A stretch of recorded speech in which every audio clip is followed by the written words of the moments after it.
How to delete your order in Temu. Hello everyone. In this video, we will see how to delete your order in Temu. To cancel an order using the Temu app, sign in to your account first. Next, select the user avatar at the bottom of the screen and click Your Orders from the main menu.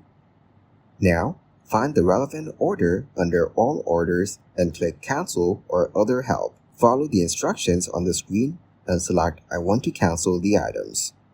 Click All at the bottom of the screen to select all items for cancellation and submit. You will get a refund confirmation in your message inbox. To cancel an order using the Temu website, sign in to your account first. Next, click the user avatar in the top right corner of the screen and click Your Orders from the left-hand menu. Find the relevant order under All Orders and click Cancel or Other Help. Now follow the instructions on the screen and select I want to cancel the items. Click All at the top of the list.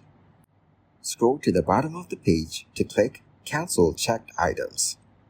Then, you will get a refund confirmation in your message inbox. If your order has already been packed, unfortunately, they will not be able to cancel your order. However, almost all items are returnable within 90 days of purchase. Now, wait for your order to arrive and then request a refund. Thank you guys for watching this video. Hope you got some value. Make sure to like the video and subscribe to the channel to get notified of new videos. See you in the next one.